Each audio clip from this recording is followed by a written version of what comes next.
Magandang hapon mga ka-happy hour. Narito ang mga balita para sa MBC TV Network News Update 5 PM edition. DOTR Chief, nagsagawa ng inspeksyon sa mga bus terminal bilang paghahanda sa Undas. Sinimulan na ng Department of Transportation ang pag-inspeksyon sa mga bus terminal sa Quezon City, 2 linggo bago ang pagdiriwang ng Undas. Pinangunahan ni Acting Transportation Secretary Giovanni Lopez ang paglilibot sa 8 bus terminal sa Cubao. Layo ng inspeksyon na masiguro ang kahandaan ng bawat terminal sa inaasahang pagdagsa ng mga pasahero ngayong Undas. Sa isinagawang inspeksyon, sinita ni Lopez ang ilang bus company na hindi pa rin compliant sa terminal at road safety standards, kabilang ang Jamliner, DLTB Company at Dagupan Bus Company Incorporated. Giit ng opisyal, dapat nasusunod ang tamang pamantayan sa lahat ng bus terminal tulad ng maayos na upuan, ventilasyon, palikuran, at rest area para sa mga driver at pasahero. Kasabay nito, pinuri rin ni Acting Secretary Lopez ang ilang bus company na maayos ang pag-aasikaso sa mga pasahero, gaya ng Victory Liner Incorporated, Viron Transit at Alps Bus Company, na naglagay ng stepper para sa mga senior citizen at persons with disabilities. Dahil sa mga natukoy na paglabag, iniutos ni Lopez sa Land Transportation Franchising and Regulatory Board na patawan ng parusa ang mga bus company na hindi sumusunod sa tamang terminal standards. Wala na to, ma'am, oh.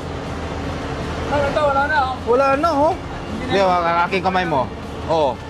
Hindi na nalubog yung kamay. Oo. Pati, ito nga, mahaba kuko niya, hindi niya pa malubog, eh. Hindi po papansin. Ano na nga ngayon?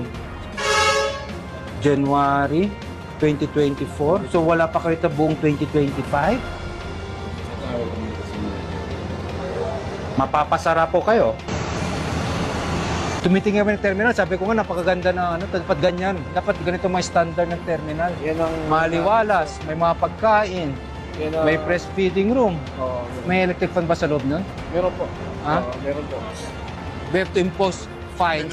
Samantala, sa MBC TV Sports, Carlos Yulo, hindi nalalahok sa 2025 SEA Games. Hindi na makakasali si Olympic Gymnastics champion Carlos Yulo sa 2025 Southeast Asian Games sa Bangkok, Thailand dahil sa ipinatupad na limitasyon ng host country sa artistic gymnastics kung saan pinapayagan lamang ang mga male gymnasts na lumaban sa isang apparatus sa individual events. Suportado ni Gymnastics Association of the Philippines President Cynthia Carrion ang desisyon ni Yulo, na bigyang daan ang kanyang mga kasamahan sa koponan na makakuha ng pansin at pagkakataon ngayong taon, sa kabila ng mga restrictions sa kompetisyon. Ayon sa pamunuan, mas makabubuting pagtuunan ni Yulo ng pansin ang mga mas malalaking international meets kung saan mas malaya siyang makalaban sa lahat ng apparatus. Sa panig naman ng fans ng Pinoy Golden Boy, pinalakas nila ang loob ng kababayan, dahil wala na raw itong kailangan pang patunayan sa larangan ng gymnastics.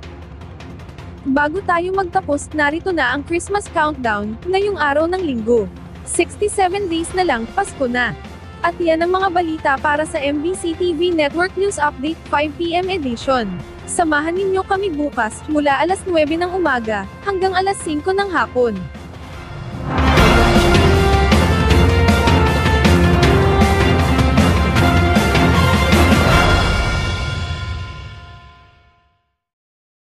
Mga ka-happy hour, kung gusto mong manood ang mga balita sa MBC TV Network News Update, mag-subscribe sa aming YouTube channel, i-like ang aming Facebook page, at i-follow sa aming TikTok account.